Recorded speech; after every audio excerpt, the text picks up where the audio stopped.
मी आजपर्यंत कुठल्याही महिलेच्या विरोधात भाष्य केलं नाही किंवा कुठलाही व्हिडिओ आपण त्यावर बोललो नाही, काढला नाही. परंतु अलीकडे आता या आठवड्यात जी काही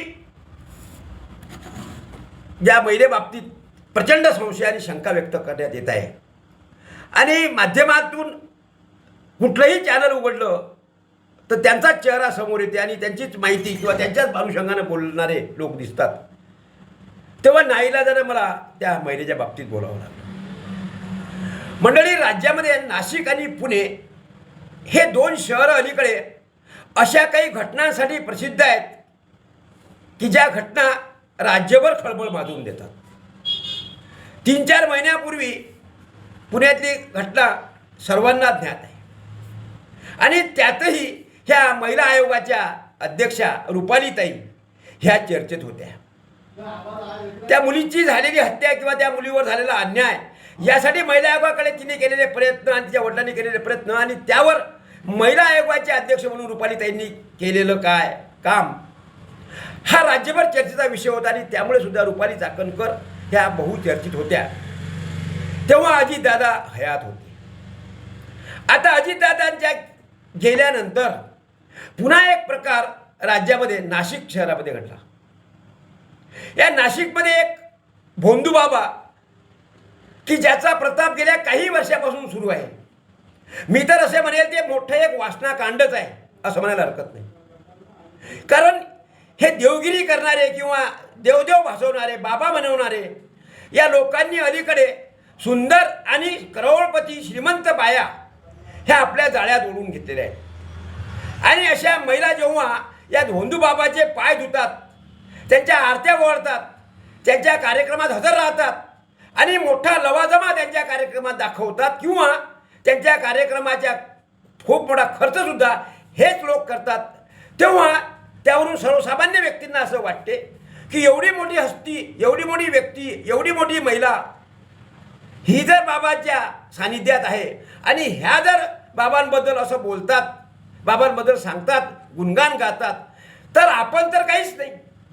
त्यामुळे राज्यातील तमाम सर्वसाधारण माणूस, सर्वसाधारण घटक हा अशा बुवाबाजीला बळी पडतो.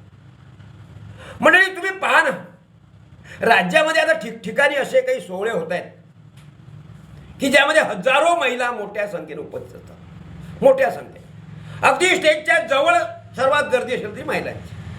आणि त्याचं आयोजन सुद्धा त्या भागातल्या महिला मंडळं आणि काही तथाकथित पुरुष समोर येऊन करतात.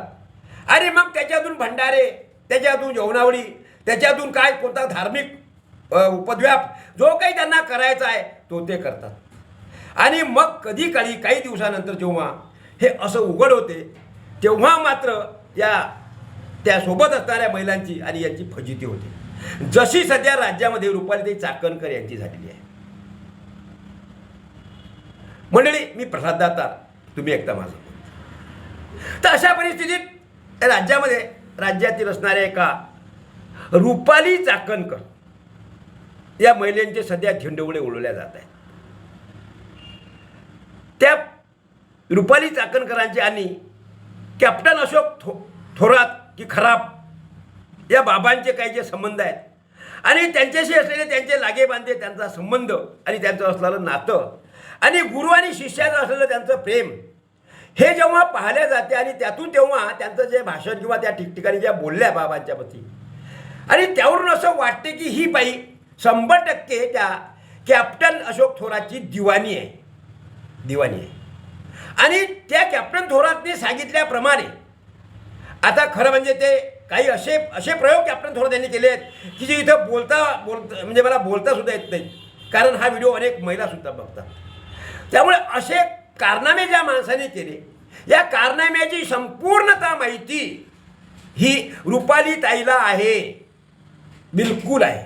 कारण ती निस्सीम भक्त आहे रुपालीताई चाकणकर महाराजांची, या बाबांची. त्यामुळे अशा बाईचा नार्कोटेज झालं पाहिजे अशी मागणी मी या व्हिडिओद्वारून करतोय. तुम्हाला काय वाटते बघा. कारण या प्रकरणाचा भंडाफोड जो झाला, या भंडाफोडाची जी काही माहिती आपल्यापर्यंत आलेली आहे की कधी काळी कुठेतरी या महाराजांनी, या बाबांनी कुठल्या तरी महिलेशी विनयभंग केला असेल, काही संभोग केला असेल किंवा काय असेल नसेल त्याचे ते कृत्य केले असेल दुष्कृत्य, ते दुष्कृत्याचा व्हिडिओ त्याच्याशी संबंधित असणाऱ्या त्याच्या एका खाजगी व्यक्तीकडे तो होता. आणि त्या खाजगी व्यक्तीने नंतर या बाबांकडे म्हणे पैशाची मागणी केली की तुम्ही एवढे पैसे कमावता तर त्यामध्ये मला एवढी रक्कम तुम्ही दिली पाहिजे, नाहीतर मी हा भांडाफोड करेन. अशा पद्धतीचा भांडाफोड त्याच्याच कर्मचाऱ्यांनी किंवा त्याच्यासोबत अधीनस्थ असणाऱ्या एका व्यक्तीने केला. नंतर ही बातमी नाशिककडच्या कुठल्या तरी वृत्तपत्रामध्ये आली आणि ती बातमी आल्याबरोबर सर्वात जास्त जळफळाट जर झाला असेल तर तो रुपालीताई चाकणकरांचा झाला. या पत्रकारांकडे काही महिलांनी किंवा काही व्यक्तींनी जेव्हा हे तक्रार केली आणि त्याला सुद्धा त्या नाशिकमधलं हे काय घडते आहे याच्यावर सुद्धा त्याला माहिती होती आणि त्या अनुषंगाने त्यांनी प्रसिद्ध केलेली ती बातमी रुपालीताई चाकणकर यांना चांगलीच झोंबली. आणि त्यामुळे रुपालीताईंनी मग त्या पत्रकारांकडून माफी मागायला सांगितली, बातमीचं स्पष्टीकरण द्यायला सांगितलं आणि तू असं जर करशील तुझ्यावर गुन्हे दाखल होतील वगैरे वगैरेचा धाक दाखवत त्या पत्रकाराला, त्या संपादकाला तिथं तिने थांबवलं. खरं म्हणजे ही बातमी पोलिसांसाठी आणि गृह खात्यासाठी होती, पण पोलीस आणि गृह खात्याने याची कुठलीही शहानिशा केली नाही किंवा हे काय बातमी आहे, हे वृत्त काय आहे याचा कुठलाही त्यांनी केलं नाही. कारण रुपालीताई चाकणकरांसारखे जर राष्ट्रवादीच्या नेत्या असतील किंवा मोठे मोठे नेते असतील, हे जर त्या बाबाचे चेले आहेत तर तिथं पोलीस यंत्रणा कशाला चुकून इंटरफेअर करेल, कशाला जाईल? कारण ते गेले असते, चौकशी केली असती तर याच अधिकाऱ्यांनी किंवा लोकप्रतिनिधींनी म्हटलं असतं की आहे तिथं जाऊ नका, ते आमचे बाबा आहेत, देव आहेत, आमचे महाराज आहेत आणि आम्ही सर्व लोक त्यांना चाहतो. त्यामुळे पोलिसांनी ते धाडस केलंच नाही. पण मंडळी, जेव्हा पापाचा घडा भरतो ना तर ते अशी परिस्थिती होते की रुपालीताई चाकणकरांवरच हे संपूर्ण पालट आलेलं आहे. अशोक थोरातांना काय अटक झालेली आहे, रुपालीताईंनी राजीनामा देऊन मोकळी झालेली आहे, पण एवढ्या हे प्रकरण थांबणार नाही मंडळी. खरं म्हणजे रुपालीताईच्या जागी दुसरी एखादी जर महिला असती तर राज्यभर विविध राजकीय पक्षांनी त्या महिलेचे अक्षरशः पुतळे पेटवले असते, त्यांच्या प्रतिमाला चपला जोड्याचे हार घातले असते, त्यांच्यावर थुकले असते, पायदळी तुळवले असते. पण रुपालीताईसारख्या एका रुपालीला कोणीच अजून त्या पद्धतीनं ट्रीटमेंट दिली नाही.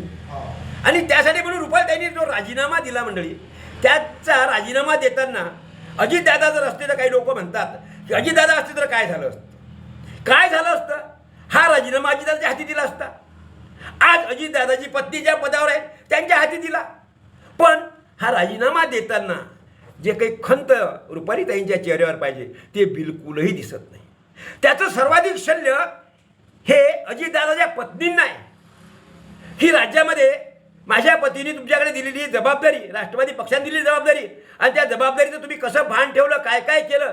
आणि जेव्हा तुम्ही बदनाम झाल्या म्हणजे राज्यामध्ये राष्ट्रवादी काँग्रेस पार्टी बदनाम झाली आणि तुमचा राजीनामा घेताना म्हणजे ताईंना फील होते, ताईंना शंका येते की वाईट वाटते की हे बरोबर नाही झालं. पण रुपालीताईच्या चेहऱ्यावर कुठेही त्याची खंत दिसत नाही. अनेकांनी ते फोटोसुद्धा पाहिलेत, तुम्ही पाहिले असतील. त्यामुळे अशा परिस्थितीत या प्रकरणामध्ये जे काही सुरू आहे, जे संपूर्ण राज्यामध्ये चालू आहे आणि राज्यातल्या महिला ह्या सध्या रुपालीताई बाबतीत प्रचंड संशय व्यक्त करतात की ह्याच त्या रुपालीताई, ह्याच त्या अमुक मंत्र्यासोबत अमुक मंत्र्यासोबत अमुक काही कार्यक्रमात अगदी मिरवायच्या आहे. स्वतःला जितकं सौंदर्य अंगावर देता येईल, टाकता येईल, करता येईल तेवढं सौंदर्यवती होऊन ह्याच रुपालीताई ठिकठिकाणी पोचतात. आणि त्या मागचं कारण काय आहे किंवा एवढं सौंदर्याचं गमक काय आहे किंवा एवढं सौंदर्यवती राहावं का वाटते? सामान्यपणे राजकारणामध्ये अनेक महिला आपण बघतो आणि त्यामध्ये सर्वाधिक सुंदर स्त्री दिसणारी राज्यात असेल तर रुपालीताई आहे. आणि रुपालीताईचं एवढं नटणं थटणं आणि रुपालीताईंना ज्या व्यक्तीशी संबंध ठेवायचे आहेत, त्यांचे राजकीय असतील, गुरुवर्य संबंध असतील, त्या ठिकाणी एवढं नटून थटून कशाला जायचं आहे की ज्या महाराजांचे पाय धुताना त्यांच्या अंगावर असलेली हजारो रुपये किमतीच्या साडीच्या पदराने ते या भोंदूबाबाचे पाय पुसताना दिसतात, त्यांच्या पायावर फुले अक्षिदा ओवाळताना दिसतात. आजूबाजूला असलेल्या लोकांना असं वाटते की एवढी मोठी महिला आपल्या पदराने जर महाराजांचे बाबांचे पाय पुसते तर आपण कुठं? आणि त्यामुळेच कदाचित राज्यातील मोठ्या संख्येनं महिलांचा समावेश हा या खरातांच्या दरबारात झाला. आणि त्यातून मग साहजिकच सौंदर्याची आणि सौंदर्याची भुरळ पडणाऱ्या या भोंदूबाबाला ठिकठिकाणी आपलं करावं लागलं. आणि त्यामध्ये मग त्यांनी काय काय प्रताप केले मंडळी, काय काय प्रताप केले. अगदी स्वतःचं मूत्रसुद्धा पाजलं सांगितल्या जाते. आणि काही काही तज्ज्ञ मोठे मोठे राजकारणी हे त्यांच्याकडे त्यांच्या मूत्रातून केलेली औषधी घेण्यासाठी म्हणून यायचे, विमानाने यायचे म्हणे. आणि असं असताना त्यांच्याकडून त्या औषधी घेऊन जायचं आणि त्यांना एनर्जी वाटते म्हणे तिकडे. आणि हे एनर्जी कशासाठी हो, कशासाठी एनर्जी वाटायला पाहिजे तुम्हाला? फक्त एखाद्या स्त्री परस्त्रीशी संबंध ठेवायसाठी? आणि त्यासाठी हे असे औषध घेऊन जायचे? त्यासाठी विविध औषधं सध्या अवेलेबल आहेत ना बाजारामध्ये. पण नाही, इथं येऊन काही विशिष्ट लोकांच्या भेटीगाठी होतात, काही विशिष्ट महिला तिथं दिसतात, काही गर्भश्रीमध्ये दिसतात, काही अतिसुंदर दिसतात. आणि मग त्यांच्याशी आमचे संबंध या निमित्तानं जर वाढले तर आम्हाला आमची मौज मजा, आमचे आंबट शौक संपूर्ण पूर्ण करता येतात, अशी त्याची धारणा आहे. 500 कोटी रुपयापर्यंतची मालमत्ता या महाराजांची, या भोंदूबाबाची असं सांगितलं जाते. परप्रांतात परदेशात यांचे बंगले आणि यांची मालमत्ता गेल्याचे हे सांगितले जाते. राज्यामध्ये सतर्क असणारा ईडी, देशामध्ये सतर्क असणारी ईडी ही या भोंदूबाबाला का सोडते? किंवा राज्यामधला संवेदनशील असणारा राजकीय पक्ष, भारतीय जनता पक्ष किंवा त्यांच्या महिला संघटना ह्या रस्त्यावर काय येत नाहीत की ज्या एका महिलेने राज्यातील महिलांना तोंड खाली घालायला सांगितलं? आगामी काळात किती एखादा चांगली वृत्ती असली, विभूती असली तर त्यांच्याकडे जाण्याला सुद्धा आता घरच्या लोकांना, महिलांना पाठवतं धाडस होणार नाही. आणि असंच जर चालत राहिलं मंडळी तर निश्चितच राज्यामध्ये एक मोर मोठं धार्मिक वासनाकांड आगामी काळात निर्माण झाले होईल. कारण आता ठिकठिकाणी असे भोंदूबाबा यांचे मठ आणि आश्रम या 10-5 वर्षात मोठ्या प्रमाणात झाले आहेत. आणि त्यांचे मोठे मोठे कार्यक्रम, मोठे मोठे सत्संग हे ठिकठिकाणी सुरू आहे. उत्तर प्रदेश आणि इतर राज्यातील काही महाराज महाराष्ट्रामध्ये येऊन राहिले आणि महाराष्ट्र ही त्यांच्यासाठी एक सुपीक शेती आहे. आणि इथं मोठे मोठे कार्यक्रम ते होतात. आणि या कार्यक्रमाचं आयोजन राजकीय नेते करतात. मध्यंतरी अमरावतीचं राजकीय नेत्यांनी केवढा मोठा कार्यक्रम केला, किती मोठे लोक तिथं गेले की त्यांना राहण्याची बसण्याची जेवढी कुठली गैरसोय नव्हती, तरी पण त्या संपूर्ण गैरसोयीला तोंड देत त्यांनी तिथं ते गेले आणि तिथलं सत्संग त्यांनी ग्रहण केला. मंडळी, या सर्व कार्यक्रमामागत खऱ्या अर्थानं शासनाचं लक्ष पाहिजे, गृह खात्याचं लक्ष पाहिजे की कोणता महाराज कुठून आला, हा काय आहे, त्याचा इतिहास, हिस्ट्री पाहिली पाहिजे. आणि त्यासाठी म्हणून हा इथं कोणतं प्रवचन करणार आहे त्याच्या संपूर्ण लाईव्ह हे सरकारने घेतल्या पाहिजेत. आणि तो नेमका त्याचं वर्तन, वागणं, बोलणं, राहणं, चालणं या संपूर्ण गोष्टीवर सरकारचं जर लक्ष राहिलं नाही तर अशा रुपालीताई चाकणकर सारख्या नेत्या ह्या राज्यातील अनेक महिलांना याच्या जाळ्यामध्ये पाठवण्यासाठी खूप कारणीभूत ठरतील असं मला वाटतं. तुम्हाला काय वाटते मंडळी? मी माझं मत व्यक्त केलं. आवडलं लाईक करा, शेअर करा. आज आणि आता इथं थांबतो. पुन्हा उद्या भेटू. तोपर्यंत नमस्कार.